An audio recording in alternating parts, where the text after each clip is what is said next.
তাই বলবো যে আমাদের ছোট ছোট ভাই বোনেরা রয়েছেন, তারা অনেকে হোস্টেলে থাকে, হোস্টেলে থেকে পড়াশোনা করছে এবং মনে মনে ভাবছে যে আমাকে যে ডালটা দেওয়া হচ্ছে এটা পাতলা কেন, এত পাতলা ডাল দেওয়া হচ্ছে কেন, এই ভাতটা কেন এরকম, এই খাবারটা এরকম কেন, বিভিন্ন রকমের অভিযোগ তাদের মনে থেকে থাকে। কিন্তু বলবো যে তোমরা যে খাবারটা পাচ্ছ সেই খাবারটা হয়তো আরো অনেকেই পাচ্ছে না, তাই শুকরিয়া করা উচিত। আমরা যেই পরিস্থিতিতে থাকি না কেন আল্লাহর কাছে আমরা সবসময় শুকরিয়া আদায় করবো, কারণ আল্লাহ আমাদের যেই পরিস্থিতিতে রেখেছে আলহামদুলিল্লাহ আলহামদুলিল্লাহ। তাই বারাকাতুহু। আউযু বিল্লাহি মিনাশ শাইতানির রাজিম। বিসমিল্লাহির রহমানির রহিম। আল্লাহুম্মা সাল্লি আলা মুহাম্মাদি ওয়া আলা আলি মুহাম্মাদিন কামা সাল্লাইতা আলা ইব্রাহিম ওয়া আলা আলি ইব্রাহিম ইন্নাকা হামিদুম মাজিদ। আল্লাহুম্মা বারিক আলা মুহাম্মাদি ওয়া আলা আলি মুহাম্মাদিন কামা বারাকতা আলা ইব্রাহিম ওয়া আলা আলি ইব্রাহিম ইন্নাকা হামিদুম মাজিদ। রব্বি ইশরাহ লি সাদরি ওয়াসির লি আমরি ওয়াহলুল উকদাতাম মিন লিসানি ইয়াফকাহু কওলি।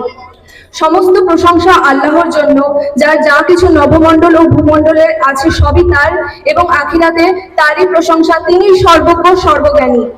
এবং দরুদ ও সালাম আল্লাহর নবী মুহাম্মদ মুস্তাফা সাল্লাল্লাহু আলাইহি ওয়াসাল্লামের জন্য। আলহামদুলিল্লাহ। আশা করছি আপনারা সকলেই ভালো আছেন, আমরা ভালো আছি আলহামদুলিল্লাহ।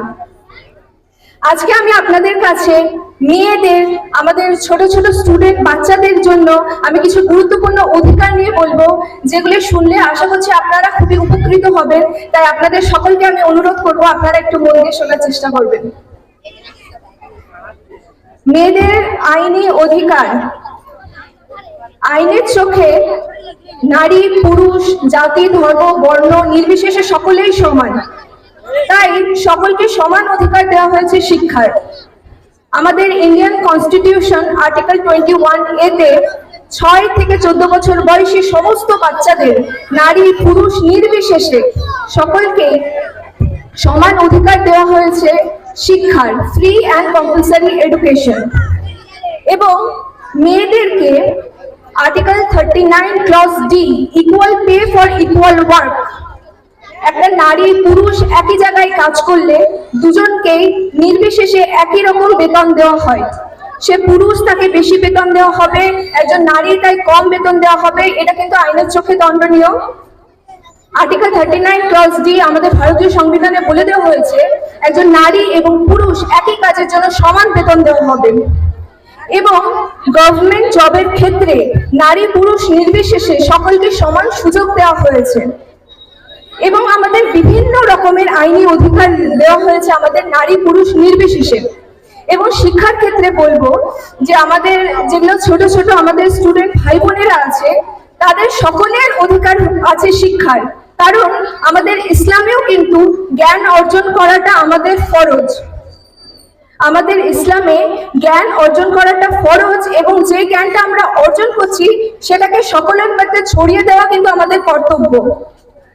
তাই সকলকেই বলবো যে ভালো করে শিক্ষা অর্জন করো, কারণ এই শিক্ষাটাই কিন্তু আমাদের সমাজকে ভবিষ্যতে এগিয়ে নিয়ে যাবে।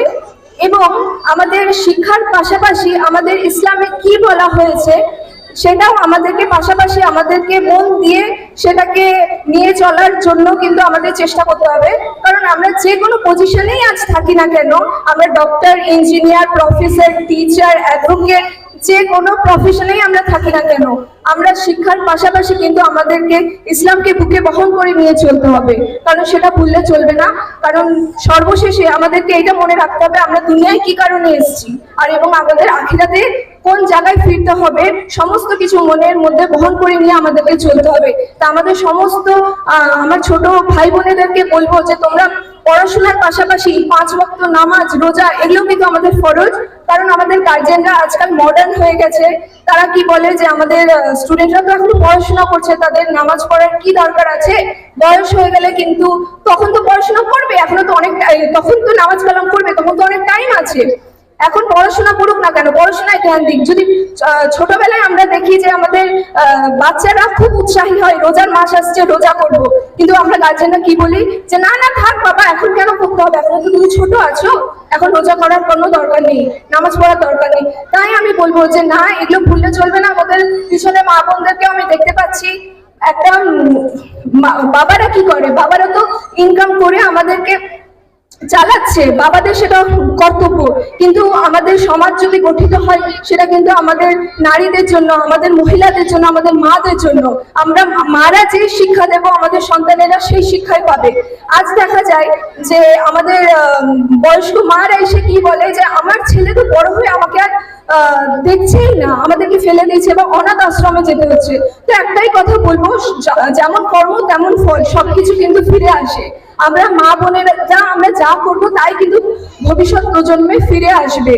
কারণ আমরা কি দেখি যে বিয়ের পরে আমাদের মা বোনেরা কি করে যে তার স্বামী বা তার স্বামীকে কিন্তু তার মার কাছ থেকে আলাদা করে দেয়, এবং তার সন্তানেরাও কিন্তু সেটাই দেখে আসছে ছোট থেকে যে আমার বাবাকে আমার দাদির কাছ থেকে আলাদা করে নিয়ে আসছে, তাদের থেকে আমাকে আলাদা করে দিয়েছে।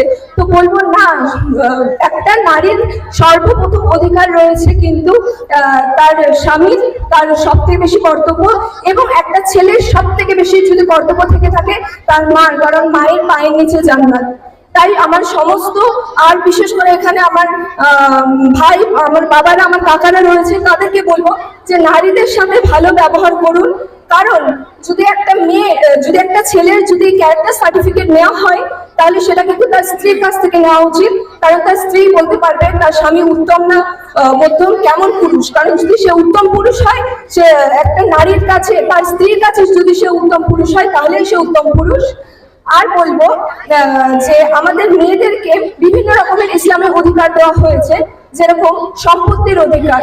সম্পত্তির ক্ষেত্রে কিন্তু আমাদের মানে ইকোনমিক্যাল যে আমাদের সিকিউরিটিটা আমাদের ইসলামে ভরপুর দেওয়া হয়েছে। একটা মেয়ে যখন জন্মগ্রহণ করে তার দায়িত্ব কিন্তু, তাকে লালন পালন করার কর্তব্য তার বাবার, তার বিয়ের পরে তার স্বামীর, এবং তার স্বামী যদি মারা যায়, যদি তার ছেলে থেকে থাকে তাহলে তার ছেলের। এবং সে তার বাবার দিক থেকে সম্পত্তি পাবে, ইকুয়াল রাইটস আছে, এবং তার স্বামীর বাড়ির থেকেও সে সম্পত্তি পাবে।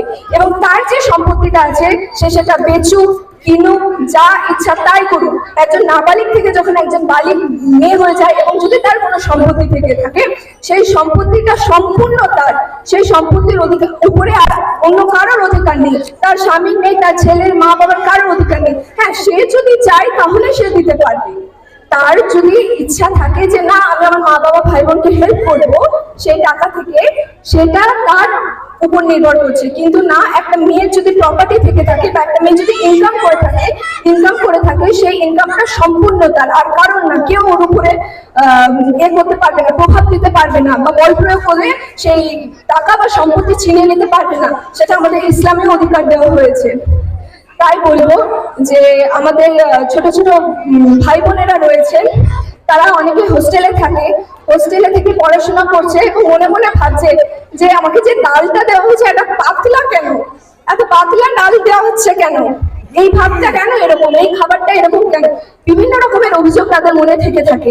কিন্তু বলবো যে তোমরা যে খাবারটা পাচ্ছ সেই খাবারটা হয়তো আরো অনেকেই পাচ্ছে না, তাই শুকরিয়া করা উচিত। আমরা যেই পরিস্থিতিতে থাকি না কেন, আল্লাহর কাছে আমরা সবসময় শুকরিয়া আদায় করবো, কারণ আল্লাহ আমাদের যেই পরিস্থিতিতে রেখেছে, আলহামদুলিল্লাহ আলহামদুলিল্লাহ।